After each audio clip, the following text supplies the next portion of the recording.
Today, we're working with our friends at Mankato Motorsports in Mankato, Minnesota.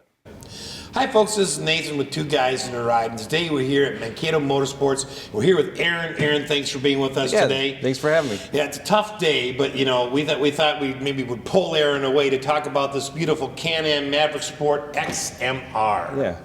Yeah. Specifically made for mudding. Yeah, this is the mud racer version. All right, so you know, at a first glance, when you look at it from the side, it looks really snubby at the front and the back. Yeah. And you kind of notice right away, like lack of bumpers, or not that the lack of, but it's just designed differently. Just designed a little bit differently for money.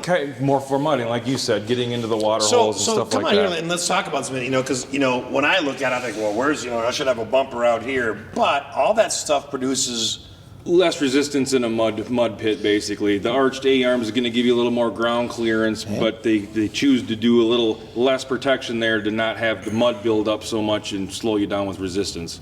And now this, we should mention, this is a stock model. Yes, this is 100% stock. There's nothing on here that's been added. So, and you do have accessories that you can add. But what we're looking at today is what you would get if you bought a stock model. Yep, absolutely. Okay, so you have a winch down here. How many pounds does that pull? That's the Can-Am 4,500 pound super winch. Okay, so and then the engine is 1,000 cc's. Is it 1,000 cc's? 1,000 cc's naturally aspirated. Yep. So I mean, although I'm sure a little bit different, we can talk about that. That and the winch are similar to the Defender. Correct.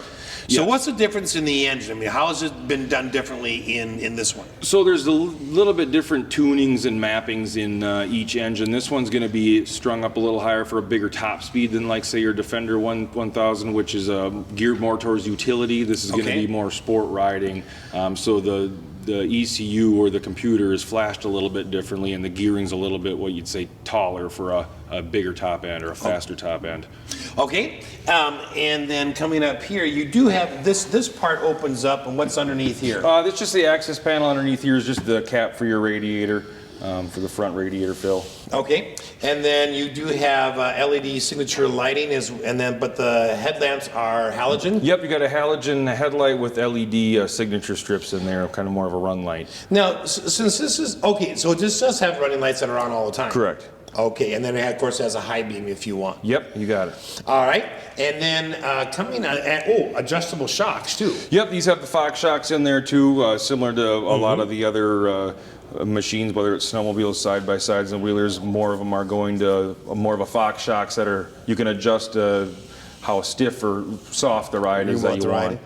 So, I was just out here looking here, and I had to chuckle a little bit because, you know, all cars have a reflector on the side to kind of indicate, you know, where they are. Some other cars going by, or if you're going to catch them from the side. This one's on the radiator. Find one buried in there? It's so cut out in here. You can easily see it, but I mean, I just had to chuckle a little bit. It's like halfway through the vehicle, then you get the side marker. Well, depending on how stuck you get this machine, the reflector might be a good indication of where to start digging to find your winch. Yeah, there you go. All right, let's walk back. You've got some extra wide fenders here. Yeah, the XMR model, being that it is a mud model, comes with a little bit of fender flare extensions to keep some of that mud down after you've been in the water in the mud and get back to the road and it's flinging around all over. Okay, and then talk to us a little bit about the roll cage. Yeah, the roll cage has got the cross members to maintain the stability. Also, you're going to notice that there's probably some cutouts in here to be able to bolt the roof and the extra accessories right onto the roll cage, like the fitment for the windshield, roof, and back glass if you choose to add those. And you're right, and you got lots of openings here for accessories, whatever you want to do. Okay, so the doors themselves, you know, just a simple pull handle. Yeah.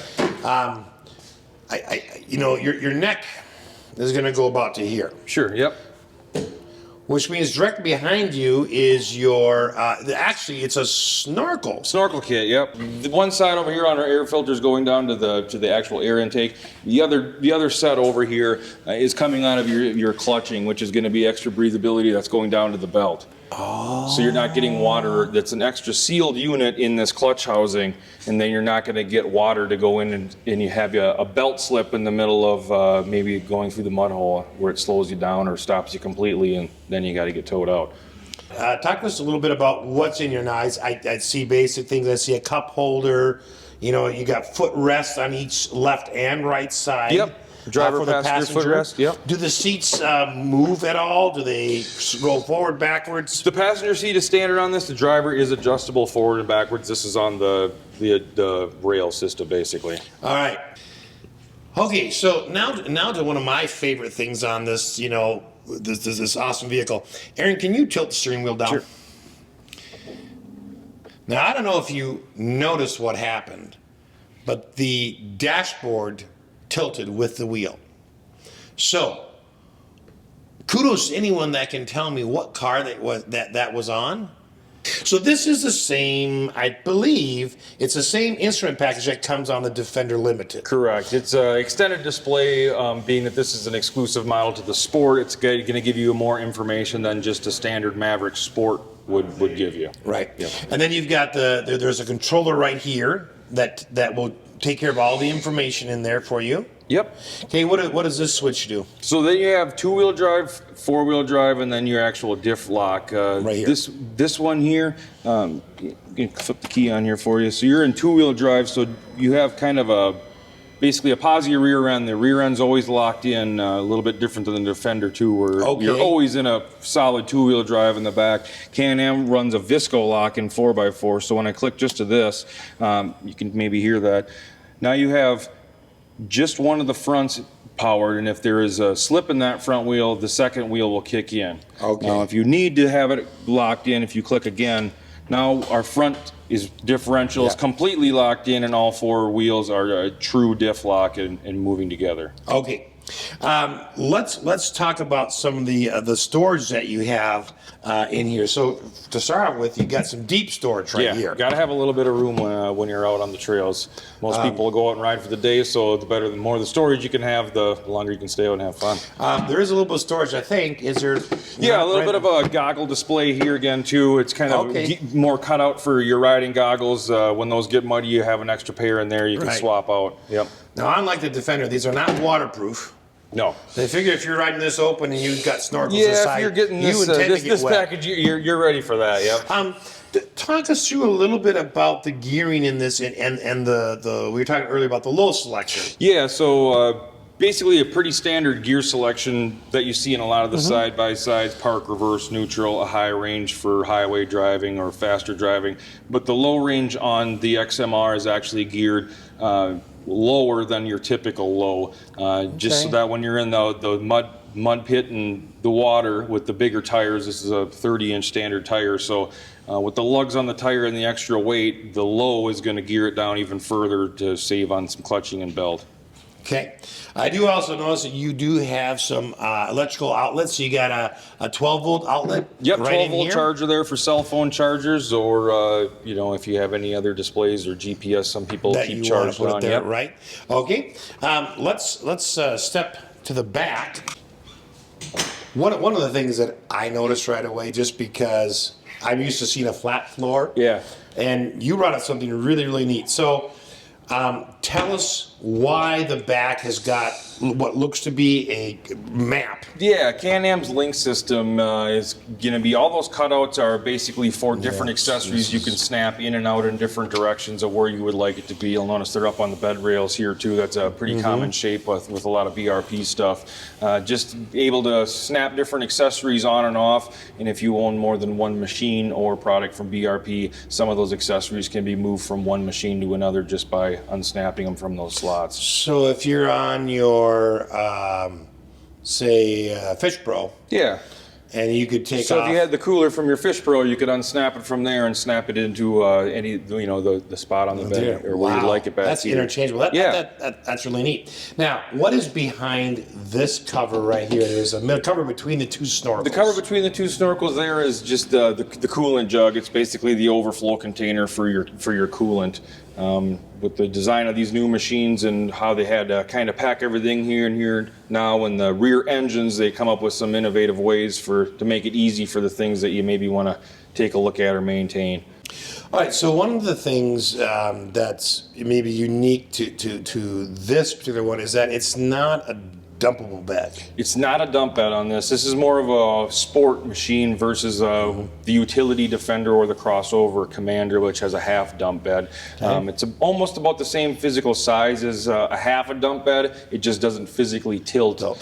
Just basically made for a little bit more sporty than half utility. Okay, so basically what you would be using this for, of course, is to haul drinks. Yeah, food, storage, coolers. stuff. Yeah, the afternoon cooler on the trail. You're not worried about dumping anything out or hauling. You're just worried about carrying something for you. Correct. To have. And here you got some more, 2 more adjustable Fox shocks, and boy, they're big. Yeah. This is quite an overkill package, you know. The type of riding you're going to do with this, the shock package is going to have to meet the needs of the rider, and typically the riders that are the buyers that are getting these are going to push them to the limits.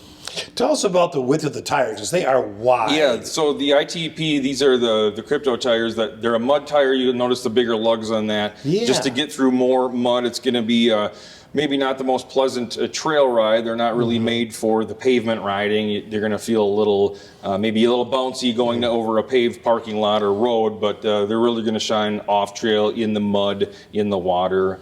How many inches are the lugs on those? I believe that's about a 2-inch lug on them. That's what it looks like to me. I mean, they're, wow. That paddle a lot of mud. Yeah. In a hurry. They can either get you through a lot of stuff or get you buried a lot more trouble, yeah. Could be. Now, the taillights, are those housing too, or those are LED? Yeah, those are an LED, a sealed LED light, yeah. And then, of course, you do have the extended fender flares on the rear tires too as well. Yep, extended fender flares all the way around. That's just part of that exclusive mud racing package. And the exhaust coming out the back. I'm looking around. Where's the exhaust? I wasn't looking high enough. Right.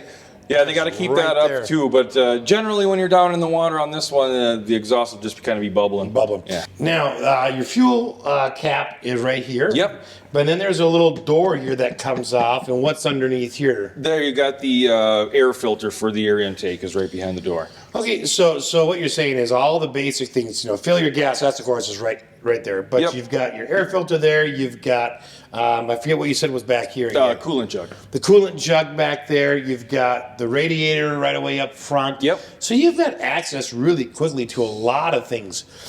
Where, do you happen to know where the fuses are located? So the fuses in this model are located right up here.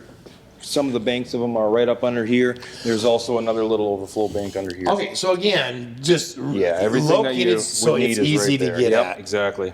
Okay, so the rims on here, of course, are standard as well. Those are standard aluminum rims, yeah. Okay, it's really high off the ground. Yeah, you got to have good ground clearance because, as we all know, as soon as you're hung up, it's about where you sit. Now, do they have skid plates underneath here? Do they use those on muddy machines? There's a full skid plate. It's not an aluminum skid plate. It's going to be a polycarbonate skid plate. It's just a lighter weight one. Okay. But yeah, they'll be completely protected all the way through for those instances, and maybe a little bit easier to clean once you've been through the mud. Either that, or you got to take that off too right. to get the hard mud. Then that's riveted on, so you really. You don't want to lay underneath there with a drill, no. And then you do have a tow hook as well. Yep, the mud racers come standard with those tow hooks too. That is becoming kind of an industry standard. Well, it's starting to be. You know, there's a lot more mud competitions. They're actually doing them a lot more places. There's Mud Nationals, which is a pretty popular event in northern Minnesota, and so I mean, you'll see all kinds of different crazy builds for these, and the whole point is to get through the mud pile the fastest. But a lot of them end up in the middle of them, where they'll have a Caterpillar or a tractor or a tow machine that's ready to hook on and pull people out. So do they and have keep one the from competition. front and rear, or just? They got the tow hook up in front here. On the rear, there's a standard 2-inch receiver back there that they would hook in and pull them out that way. Okay, so what about the brakes on this? Are they drum? Are they disc? They're a disc brake all the way around. It's pretty responsive, honestly. The Mud Racing Edition also gives you more of a metallic brake pad that's a little bit stronger than, say, a standard one that you would find on a standard sport. Yeah. Is that just to help you, like, when you're braking, when you have mud in there? Yeah, I mean, it doesn't necessarily, I'm going to say, shed any more mud out. It's just going to be a stronger caliper because it's maybe getting a little bit more use and abuse than a standard one that stays on the trail. Okay. Do you happen to know what the clearance is? I mean, it's got to be over a foot. I want to say It's this one's the close. 18-inch clearance on this. I mean, 17, 18-inch yeah, clearance. it's way up there. Way up there. Now, you sell all the accessories that Absolutely. BRP would offer for something like this. Yeah, and really the sky's the limit on all these side-by-sides as far as the roof, the windshield. You can complete the side doors. You can, I mean, the sky's the limit. You can completely enclose it, add heat. It can be an all-season machine. Oh. Can you add the air conditioning that goes? So air conditioning is one that is not, you cannot add that in. Air conditioning, as you know, in that Defender Limited is now standard in there, Right. but that is, so far, is not an add-on product. That has to be done in the factory. Okay, but you can do the heat. You can do the heat kits, yep. And you can do a soft top or a hard top. Soft top, hard top, there's half windshields, there's glass windshields. One of the newer products for the sports are an actual power tip out windshield that's a hard coated, which has been pretty popular for people. That's all automatic. Okay. And then windshield wipers, obviously, once you get it all full of mud, then Right. it's kind of, it's not the funnest to stop and wipe it all off with your hands. So a lot more people So then you opt for the wash and the wiper. Okay. Now, these do not have, like, say, a rear view camera. They do not have a rear view camera on here, but it's another option. The Defender, like we Right, talked Defender, about before, yeah. has that rear view cam. And Can you actually get an option with on a that? little bit of initiative, and you can get a rear cam in just about everything Okay. nowadays. All right. All right, Aaron, thanks so much for spending your time with us today and for sharing your knowledge on this beautiful mutter today. Hey, absolutely. Thanks for having me.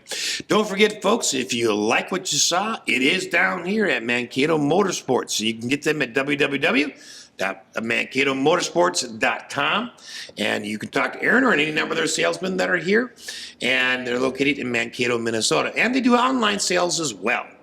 All right, for the rest of you viewers, thanks for watching.